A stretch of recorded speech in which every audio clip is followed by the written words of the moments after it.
Oh, we're back, boys. Sorry, it's been a couple of days.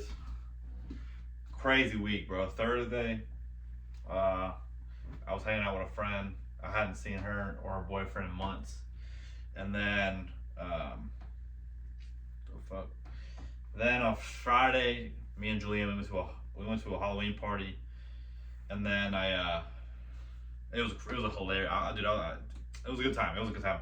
We went to a Halloween party, and then we went out, and bro, I was tearing up the dance floor, bro. We went to this place, and her brother got us into this place, and they gave us $100 worth of free drinks. And then on Saturday morning, we went back to my hometown to go. I had to go drop my dog off to my parents because I'm going to Malaysia tomorrow. So I dropped my dog off to my parents, but also it was my nana's 85th birthday last weekend. So I wanted to cook for her. I've never cooked for her in my life. She's real Italian, 100% true Italian. I never cooked for her, and I just started really cooking for my family in general. So this is what I made. My first dish was I just made guac. This is random shit. Like I made guac. My mom made her she makes this like potato tomato dip. It's so good. It had a little charcuterie board. That was the first dish. Second dish, bro. I made eggplant parmesan. But what I did was, so I sliced into discs, all the eggplant thin discs, and then flour, egg, breadcrumbs, let it roast for like 20 minutes. Flipped it halfway through, but let it roast or in the oven, let it bake for like 20 minutes. I didn't deep fry them, bro, because people tell me I don't like to deep fry shit. That's too much oil. It's gross. It makes you feel gross. So I baked them. Then after I baked them, I took a separate baking sheet. I layered the bottom. My mom made homemade marinara sauce. Layered the bottom marinara. I did a disc, like an eggplant disc that was like breadcrumb. That's already been baked. I did slices of mozzarella.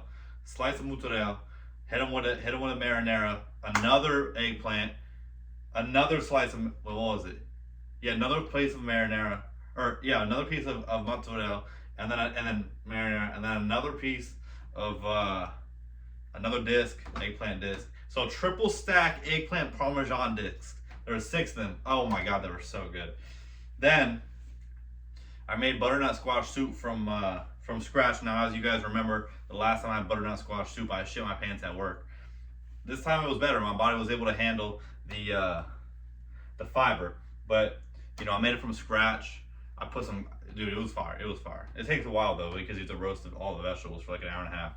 But then I made 4 New York strips. I basted the hell out of them. My dad's not really like that type of cook. Like he's not allowed to eat red meat. My mom doesn't really let him eat red meat because his blood work and stuff like that. It's not really good for him. And he also has really bad heartburn. So he's just a unique guy.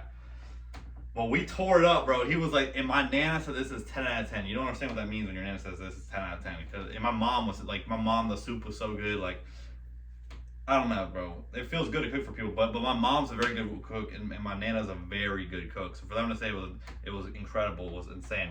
And then for the final course, Julianne baked some pumpkin bread, and it was good. She put chocolate chips on top. Oh my god, it was busting.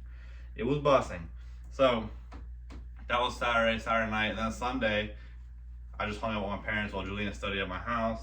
I went to get my cabinets.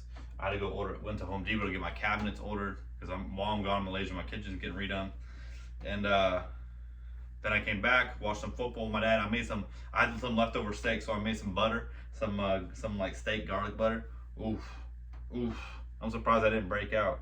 And then we just had some nice rice. My mom makes these stuffed mushrooms where she takes the stem out, but then she takes the stem and she blends it, like she chops it really finely, with breadcrumbs, with garlic powder, with diced onions, and then that's what she stuffs the mushrooms with. It's essentially with the mushroom itself and with other stuff. So it's a good time. And then I left and I came back here. And then I spent all day. I've been all day. Like I had to take all the shit out of my kitchen. Like I took all the stuff out, emptied the cabinets, emptied the cupboards, so that they can go and demolish, and do all this stuff. Took a while. Now I'm here packing for my 3-week long trip tomorrow. But what I'm talking about is like I don't know if you guys have family members like this. My grandma was like this before she passed. She was very anti-medicine. But I'm not talking about like anti-vaccine like that. That's not what I'm talking about. It's not like a political thing. I'm talking like just like doesn't like to go to the doctor, just like refuses to like acknowledge she has an issue, right? So about 2 years ago, my mother got really sick. Like she just had COVID or something like that. Like she just was really sick, and then ever since then she's had such sensitivities to any smell and like really where she's just coughing throughout the day. She was the pulmonologist, and she got diagnosed with asthma. Now it makes sense. Like most of my mom's side of the family have asthma, but she doesn't like to take her inhaler. And it's been 2 years now, and she has this really bad, like she can't even speak a full sentence without having a coughing fit. And it'll go on, in the airport, but like smells make it worse. And she's atrophied a lot in relation to this, like her, because she can't run anymore. She can't, like she's really down on herself. And I was trying to give her essentially a therapy talk when I was there, like. Cause my dad's like trying to come out with her with logic. Julianne's in PA school, so she's coming at her through like a med school perspective and like more logistics. And I'm like, dude, I told them both to shut up, right? Because I'm like, you guys don't understand. Because my health was deteriorating so badly because my addiction. This is gonna be related to my addiction, and logically I knew that, if I stop doing this thing, I'll be fine. Logically, I knew that. But I was trying anything in my power to keep my addiction afloat while trying to make myself feel healthy, while like reducing my nausea, like fixing myself, right? But it didn't work because the addiction was the very thing causing what I'm trying to fix. And so for her, I was like she knows, like logically she understands, like actually no, it's kind of hard. Like logically she can kind of understand, but she won't say I have asthma. Like she refuses to acknowledge that. And like a couple months ago, she was taking her inhaler regularly 4 times a day, 2 in the morning, 2 at night. Because the first puff of your inhaler is just to open your airway. The second puff is to really get it in there. And then she got she was at like 45% lung capacity. She got it up to like 75, and then she told her pulmonologist, like, I don't want to take this anymore. Like, I'm good now, right? Like, and so she stopped, and it's gotten really bad to the point where her back's starting to hurt. And my dad's like really worried about her because, yeah, she can't exercise, she can't do anything, and she's just like always coughing all the time. And her, and as you know, like coughing is like I know it the most because I have nausea issues. Like right now, I'm getting nauseous just thinking about this. But it's a full body strain. It's your lungs constricting, your sternum, your abdomen, like all of it. And so she's starting to she's starting to have really bad back pain. She also can't get a good night's rest. And no matter what, she won't believe that like she has asthma. And it's this hard thing where it's like it's the most, like, I'm like, Mom, you have like the most, like, she's like, I'm a naturalist. Oh, I'm like, Mom, but you're not gonna blame the diabetic for taking insulin, right? Like you have like the most curable like thing of all time. Just hit your inhaler. But then she's like, oh, but the inhaler causes me to have, it makes me cough, or the inhaler makes my taste buds different. Like it makes me like everything salty. And I was like, okay, well maybe like for that, there's a thing called an expander on your inhaler where it turns into a tube where you're kind of forced to inhale it. You can't mouth hit it. And as for the coughing, I was like, or she says my voice is raspy, and I was like, yes, your voice is raspy. And you cough when you hit it because your throat is so raw because you're just having 30-minute coughing attacks, 20-minute coughing attacks. And I just like was trying to be truthful, or like, dude, like I don't want to see my mom deteriorate in the next couple of years, right? And like I'm already seeing her, dude. She's so frail now, dude. She eats less than like 1,000 calories a day. My mom is very tiny Hispanic, Puerto Rican. She's very up to here, bro. She's a very tiny woman, and she already was always thin, but it's gotten worse. It's gotten like a lot worse, where she's like probably less than near like 100 pounds or less, right? And but she can't even have conversations. She can't exercise. And my mom was a marathon runner, dude. Like my mom was like has always been the most healthy person I've ever known. She's always anti-processed food. She's always cooked every meal. She's always, she's been vegetarian because she had breast cancer when I was first born. And like seeing your mom just suffer, like out of her own, like because of, like for something so silly like this, I can now understand. It helps me understand how my friends and family viewed me in active addiction. Like, dude, like logically, like, dude, what are you doing? Like, clearly this is fucking you up. Why do you keep doing it? And I can understand it. So, like, in a weird sense, I understand where she's coming from. But I was just like, Mom, like right now it's this very curable thing. Right now, all you have to do is do your inhaler, and then in a couple months you'll be okay. Because, like, dude, for me, when I was in active addiction, it got really bad to the point where I had to quit my job. I had to leave school and come home for 4 months. And during that time, I this was after, I've always worked out my whole life, like since high school, and I was really had a lot of muscle mass, but when I got really sick, dude, I had to start from the bottom. I could do 5 push-ups maybe without like needing to throw up. I could do 10 push-ups maybe. Like, I was so weak, I couldn't do anything. I couldn't, but I had to start there, because it's just gonna get worse and worse, and I was like, she told me that she doesn't believe she can get better. Like, she doesn't believe she can ever be healthy again. And it's really sad to hear, because it's like, man, like,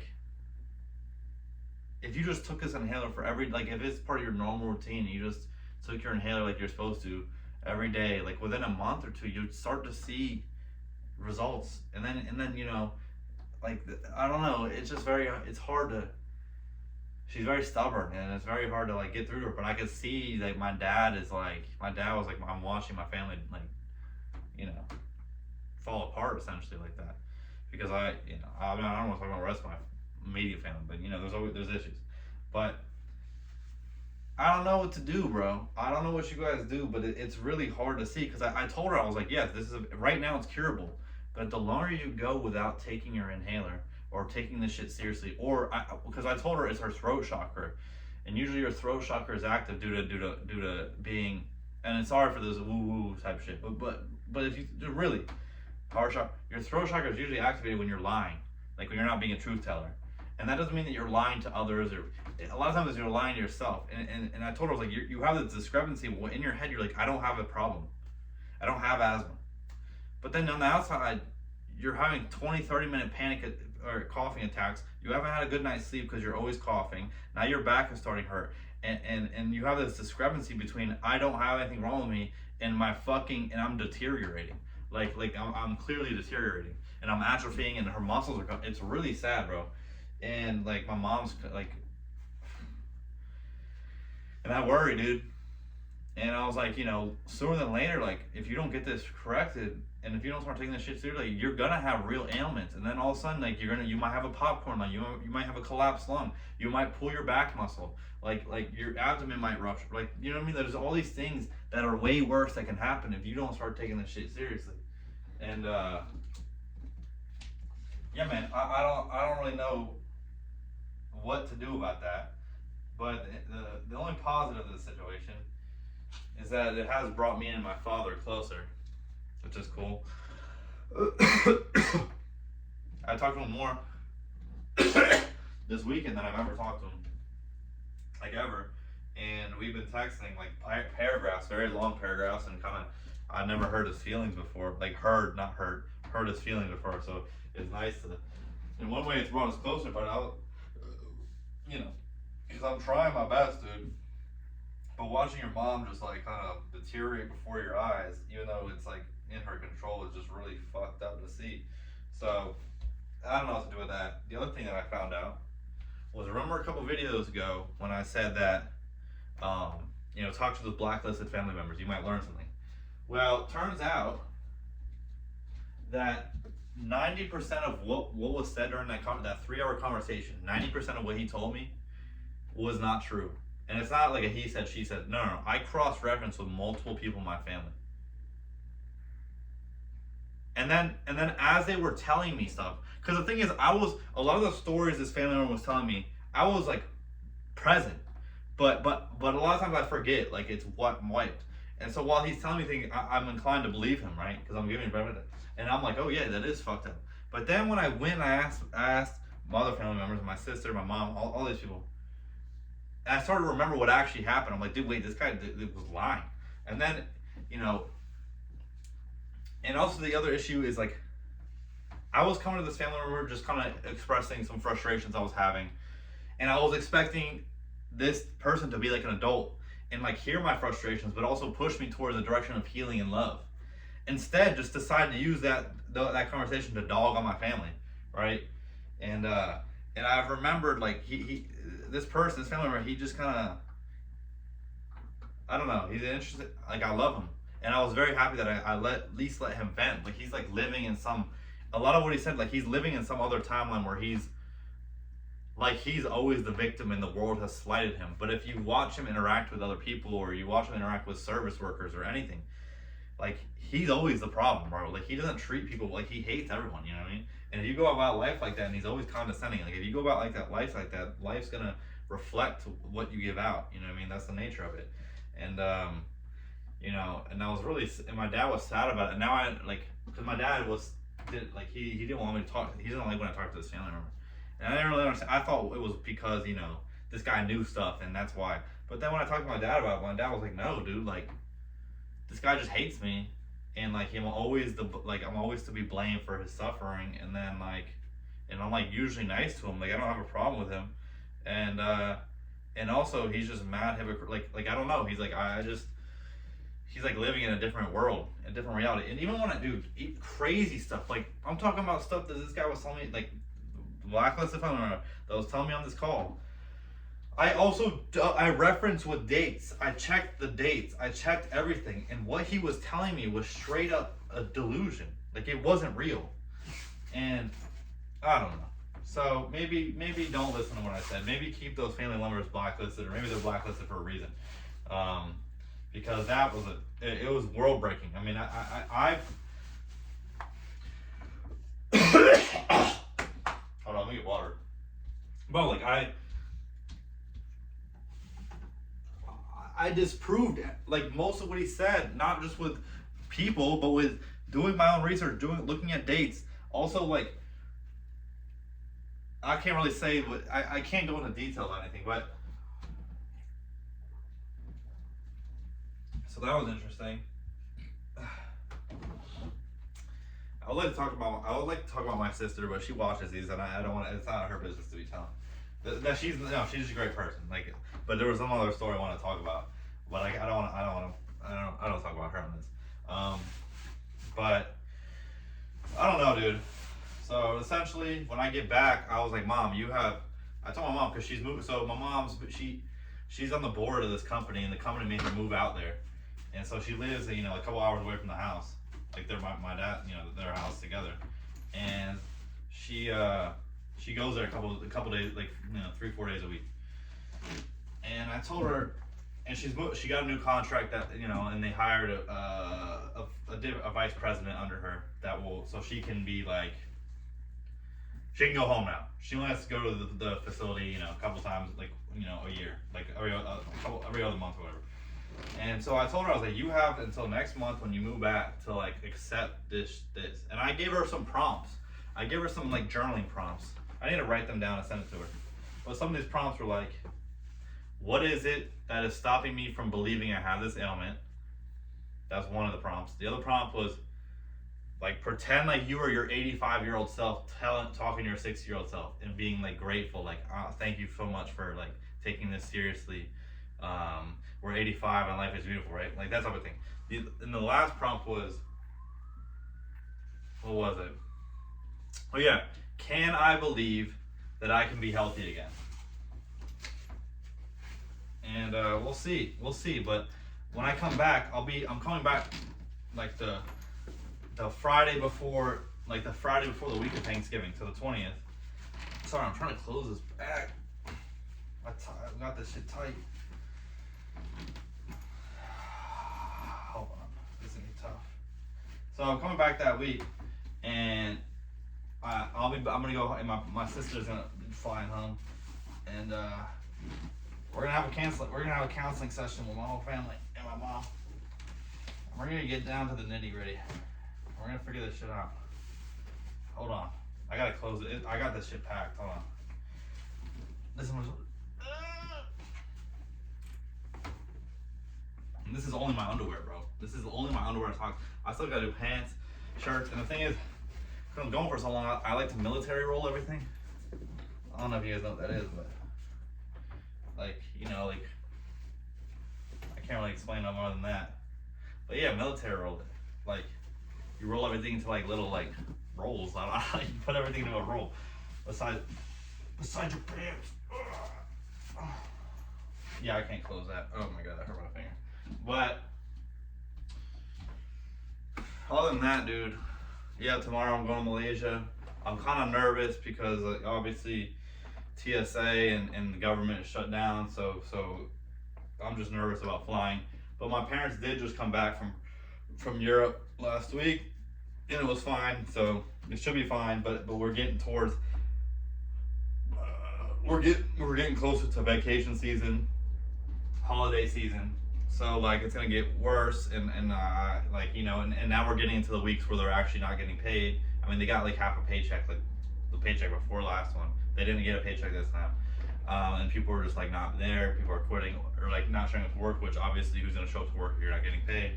So I'm a little bit nervous, but it should be fine because okay, so I'm flying from where I am now to Houston, then to San Francisco, and then to Singapore, and then to Kuala Lumpur, which is the capital of Malaysia.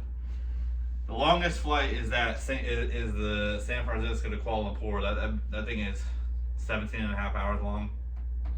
It's fine though, bro. It's gonna be alright. It was fine last time because me and Julianne, it was fine because both the way there and back on that long flight, we didn't have anyone in the middle seat, so we just laid down and we slept. But this time it ain't gonna be like that. So we're just gonna, I don't know.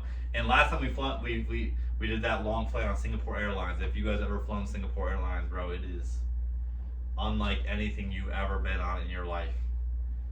It's amazing. And now we're flying I think we're flying United. We're flying United. I don't remember if United's good. We'll see.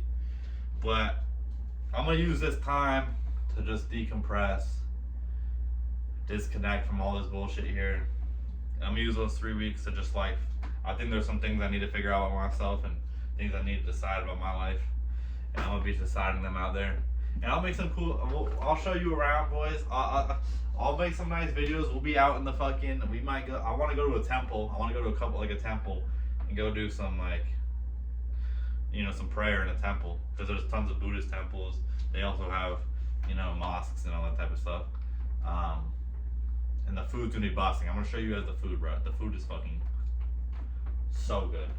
And anyways, I think that's it. I'm gonna keep packing.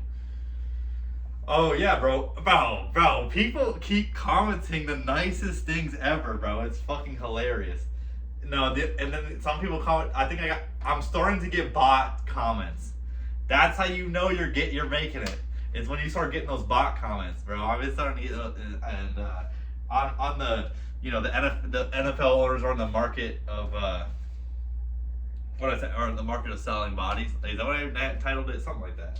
Bro, if you watch that video, you would actually understand what I'm talking about. Like, I wasn't even trying to be like, it's just if you kind of break it down, you're like, dude, because there's a combine, and the combine is like how big and strong and fast are these men. Like, you know, and you're kind of like, all the owners are just like in the stands. Like, it's very, you know, anyways, we don't need to keep talking about that. I just watched CoffeeZilla's, let me just fold some shirts while I keep talking. I watched CoffeeZilla's video. Hold on. I watched CoffeeZilla's video on gambling, bro, and I was like, it's insane. It's like you don't even realize how deep it runs. Like, because, dude, I was introduced to gambling in CS:GO, bro. When I was in high school, I played CS, and there was this site that FaZe Banks was sponsoring. It was called, what was it called? I don't remember what it was called, But essentially, this gambling site, him and Rand had a big scandal for ownership in it, and they were like they might have been some of the OGs in this gambling type of shit. Like, dude, Banks is a weird guy, bro. He's always there. You know what I mean? But this site, CS:GO Vault, I don't remember. But essentially, you know, you put your inventory or you put money in, but I had no money, so I put my inventory in, and you just flip a coin. You flip a coin, and if you got the right, you know, coin flip, you get double money. So I got all the way up to a case hardened bayonet. It wasn't factory new, but it was the one below that. And then I kept gambling. I lost it all. But that's my introduction to gambling, which is crazy. And then you see it's now in Roblox. Like, kids are gambling, but it's also CoffeeZilla was talking about like the little things that it's like loot boxes. Like, loot boxes in and of itself are a gamble. Like, you're introducing it in like a childish way. Like, when you're playing Clash Royale and you get your box to see like what cards you get, you know, and Fortnite with the battle pass kind of and the skins kind of really blew this out of proportion.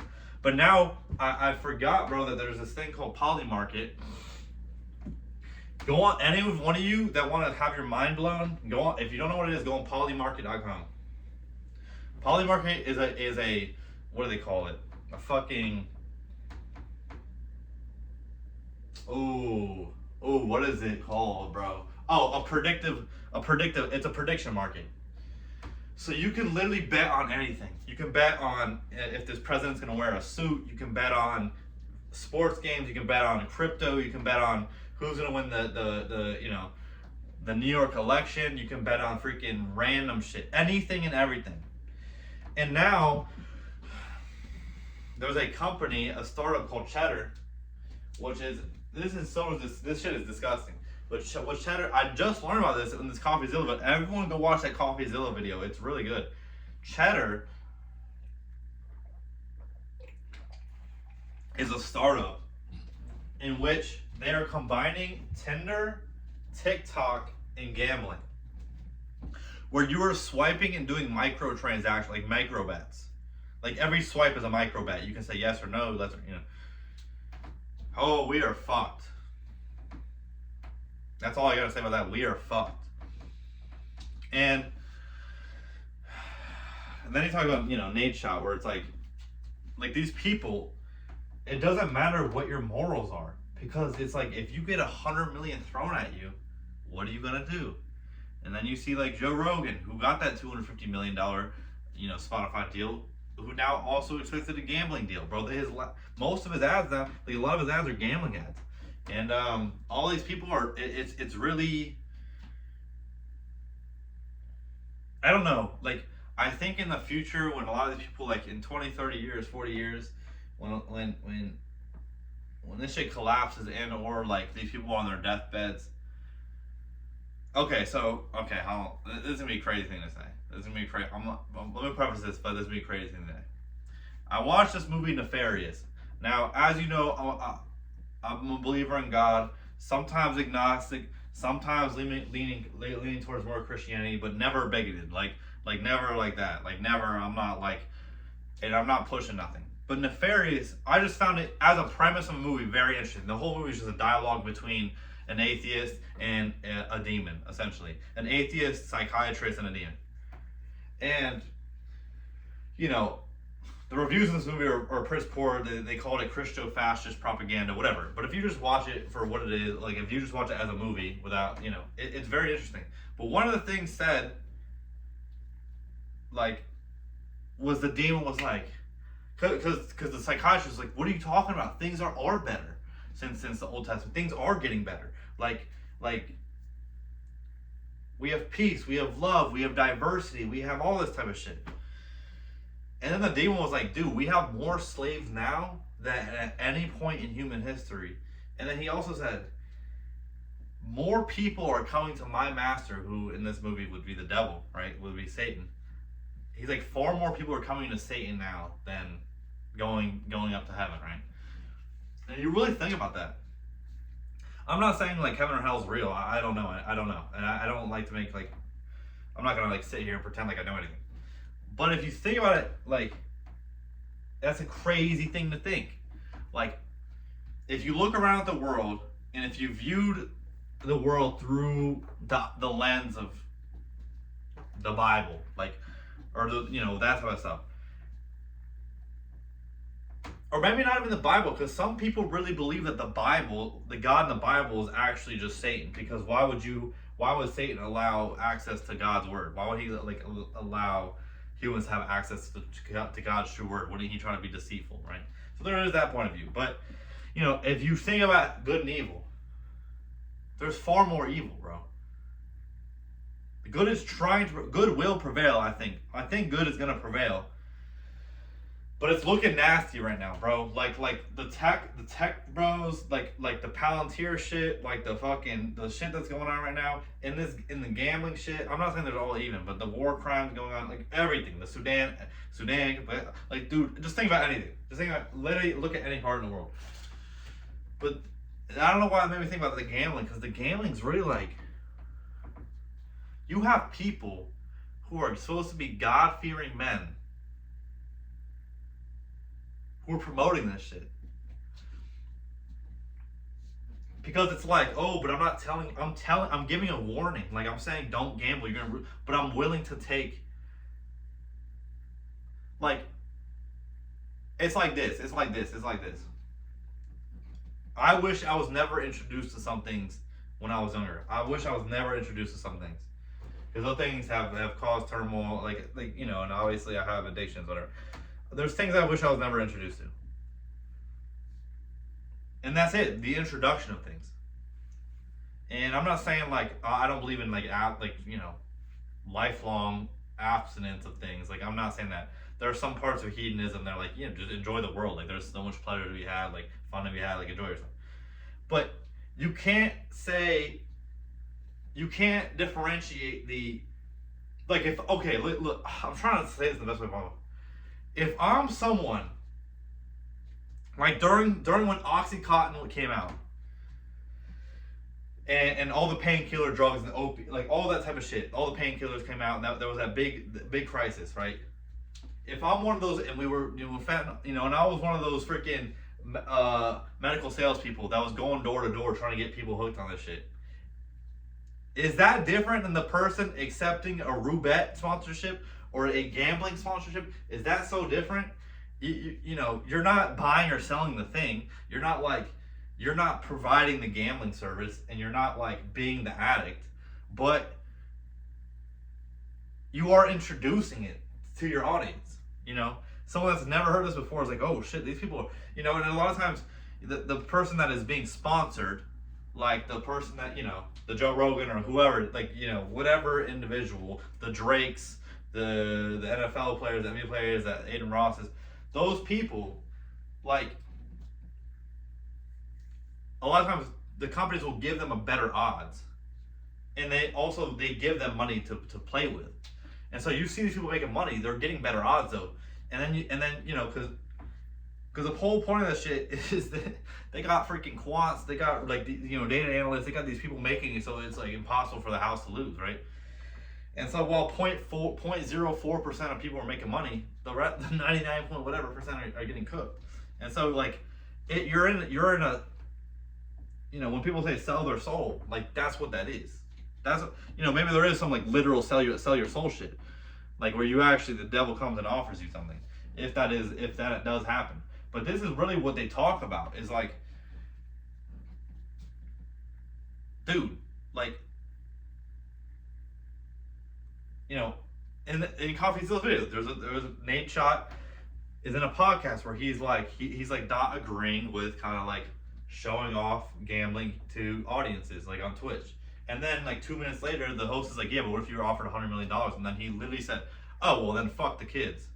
Like that, money corrupts, and money corrupts absolutely. And it's just really, it's an interesting thing to see.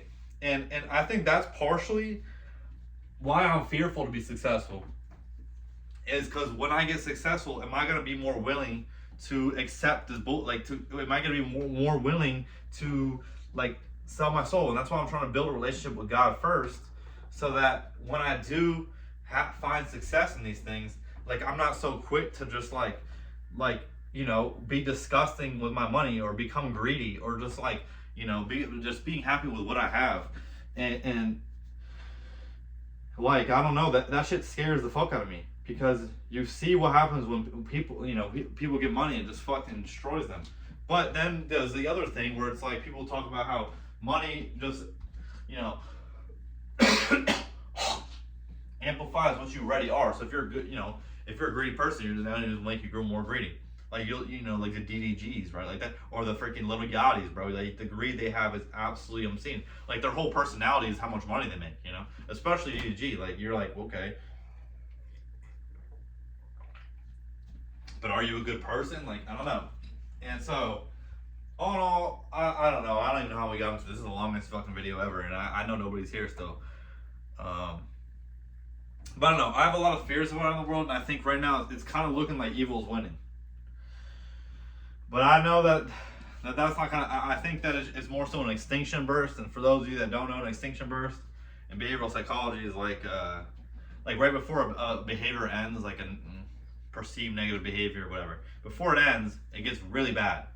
And before it bursts, like it gets really, really bad before it goes extinct. And that's kind of what I think, or to ease my conscience, that's what I hope is happening right now, where things are looking real nasty and real bad, but that's only because we're coming to the end of this reign of just disgusting fucking people. And that's what I hope for. That's what I could only hope for. I don't know what else to hope for. Look, I'm telling you, I'm making these freaking little sacks, these little rolls. Let me do what else.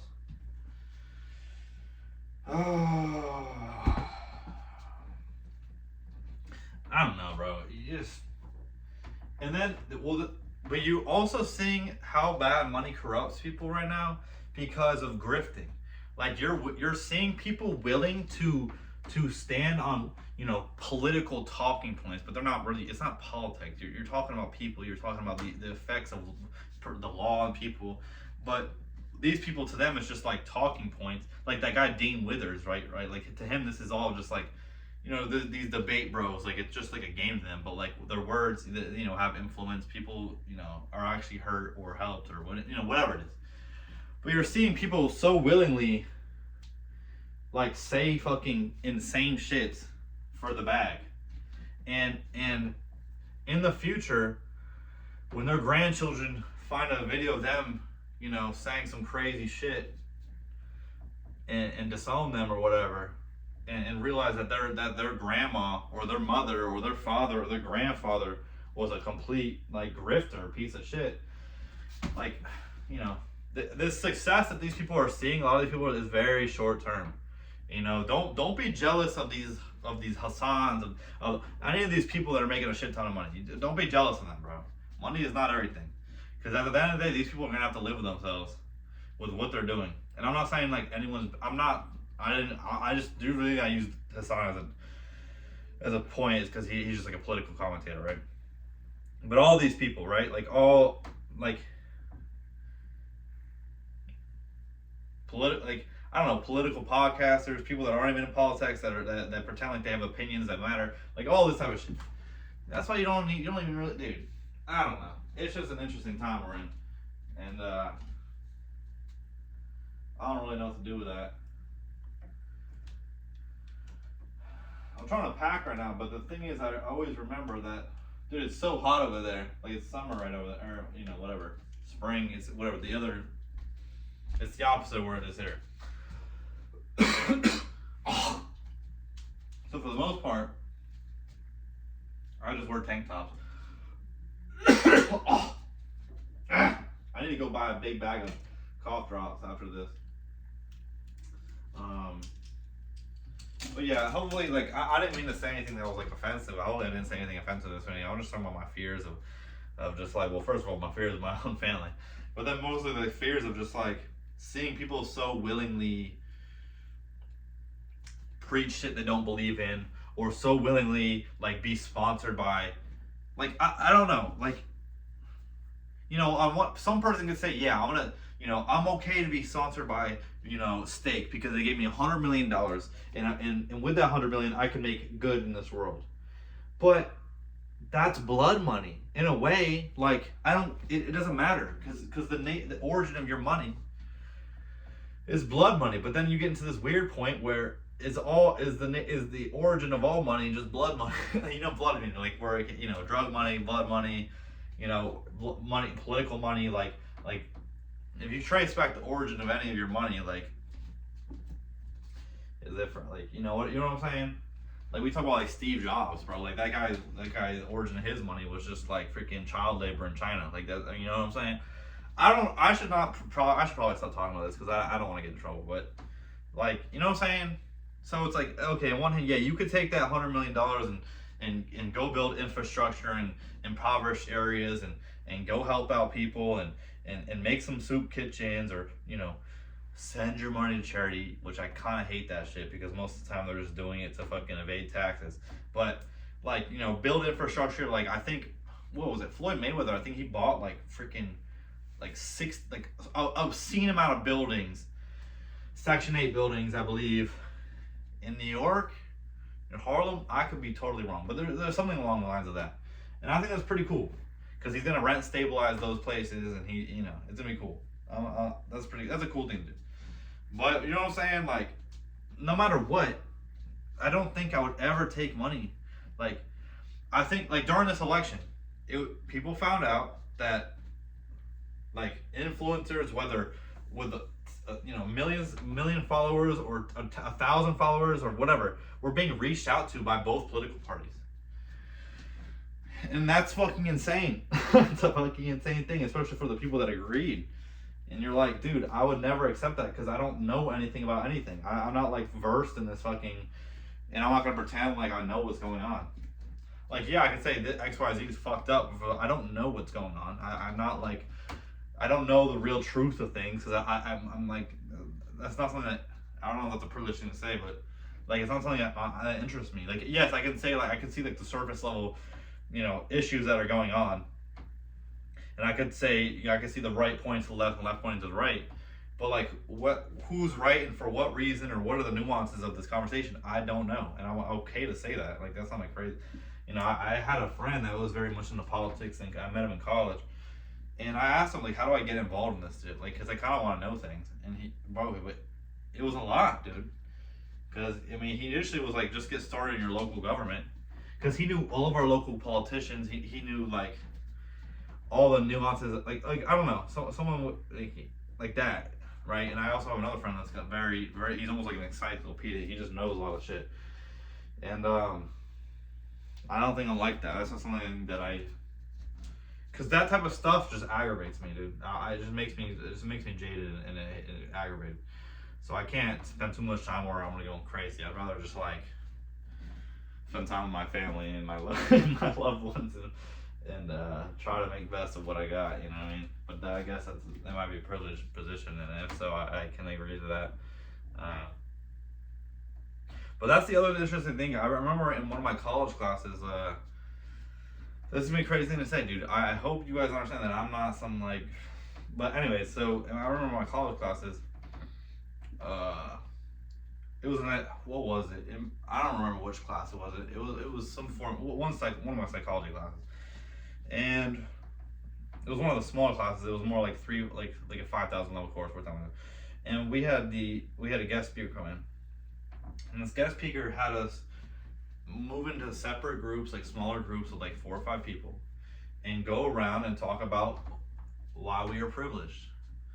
And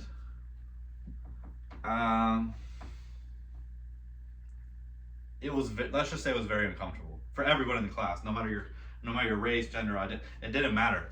Like, it didn't matter. Everyone was just like so like weirded out to be sitting here doing this, because in this class we were kind of like, so okay, so now what? So now I said I am this thing, and so now the people, like these people that want me to say that I'm like that want me to admit that I'm privileged, now that they're, now what? Like, what is the point? And if so, if this whole point of understanding privilege is more of like a sympathy thing, then but people already have that. Like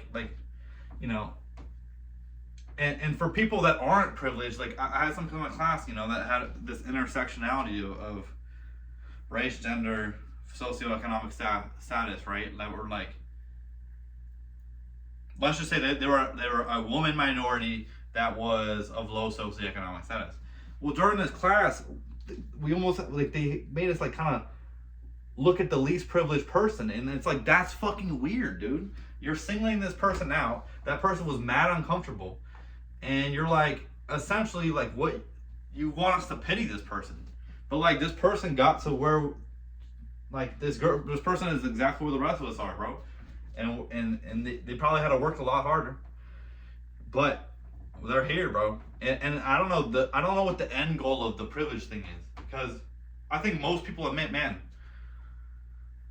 like I come from a good place, and I'm gonna help those that don't come from that place, and I'm more than willing to help people that come from like that good of a place, right? And so I don't know. It was just like this weird thing where you're like, what is? So now what? I've said that I am this. I said I have privilege. Now what? Like, and it was almost like a little part of it was about like almost pitying the less privileged, and I don't think people want to be pitied. You know what I mean? Like, people just want to be viewed equally, bro. People don't want to be pitied, and so it was like this weird. I don't know why I keep talking. I feel like I should stop this video. We're at 50 minutes. Anyways, but you guys don't understand what I'm saying. Like, I know I'm a privileged person. But it's weird, you know, like, because obviously, like, I grew up in a nice house, and like, well, I had my college paid for me because I had good grades and stuff like that. But you know what I mean? Like I can afford to like be in this home that I'm in now because like my parents put the down payment down. Like I can understand, like, and, you know, all these things. But half of me is like, and my parents were very, very poor, dude. Especially my dad, mad poor, dude. And he lived in freaking a trailer home. He always talks about how the only food he would eat was sugar bread. And my nana gets very mad when he says that because she doesn't like to think about those times. But like, isn't that what a parent is supposed to, you know, you're supposed to be able to provide, you know, and get to that point where you can provide. And now that I'm not going to some weird fucking eugenics conversation that sometimes people have about should poor people have children. Like, that's a fucking insane conversation to have. That's a crazy conclusion to come to from that. That's crazy. But you know what I'm saying? Like, you know what I mean? Like, what is the end goal of the privilege conversation? Like, okay, but like, I think people already understand that they have privilege, like, and they give sympathy to others. That's like a classic saying is like, give to those that are less fortunate. Like, that's like the most classic thing ever. Like, you know, and you see those people online that are anti-SNAP benefits, that are anti like all this shit. Those aren't real people, dude. Like, I'm sorry, like, most of these people on the internet that are like saying opinions, or most of it, they're just rage baiting or they're grifting, or like, these people are not real people, bro. Like, the normal person, if you go outside and touch grass and you go to like last time I was in Miami, you know, after so long where you spend so much time on the internet, you forget how real life is, bro. I go to Miami and it was like the most beautiful shit ever, bro. We go to the beach, we had all the Mexicans were like cooking up and like whipping up, and they had the music playing, and we kind of joined them, had a nice time. And then you have like I don't know, everybody was together, like on the beach, like all races, all religion, like all creeds, like everybody was just together. And then you remember that's like normally how it is. Like, America is like actually like that. Like, for the most part, it's like that. Yeah, you have these pockets where people are like, especially in like, you know, rural counties, like where it can get a little dicey. But even in those counties, I feel like in rural counties, those people don't have anything but each other. A lot of times, they don't have like big hospitals to go to. They don't have big grocery stores. Like, you know, I think the internet and the media and the people being paid and the grifters have convinced the normal sorry, I have so much heartburn. The normal population that like this country is so divided. But like, if you go outside, bro, we are brothers and sisters, bro. We are like in this shit, you know what I mean? And I don't know. That's not some kumbaya shit. I'm not saying like racial discrimination doesn't have that. I don't say that there's not systematic issues. Like, that definitely is still obviously a thing. I mean, I think in my county there's still a bit of redlining. Like, I mean, they still have a word for impoverished areas in my county, which is East Side. And on the East Side, there is no grocery stores. There is like one health clinic. Like there's some real shit still happening for sure, But you know, I think the TV makes the people convinced more. The TV convinces people that we're more divided than we actually are. You know what I mean? And I don't know. It's just really sad. It's sad what's going on right now. And I hope, bro. I hope the proletariat class can fucking rise up, and we could take down the bourgeoisie, dude. We could do some French Revolution shit. Anyways, I need to stop talking. Like I really do. So I'm gonna go. 50 fucking minutes. All right. Or I might have to cut out like half this video. Whatever. Fuck it. Toodaloo. Guys, girls, gays, queers, they, them, these are everyone I want. Y'all gonna see me on this freaking. Y'all gonna see me going crazy tomorrow on the plane. I got 5 planes to catch. 30 hours of travel. We got it though. We got it though. But yeah, toodaloo. Have a good, blessed rest of your night. Check I got new earrings too, bro. My mom got these. They're heavy, bro. They're real. I think I'm gonna get when I'm over there. I'm gonna get 2 piercings on each shirt so I can put in my other hoops, or I gotta get a cartilage.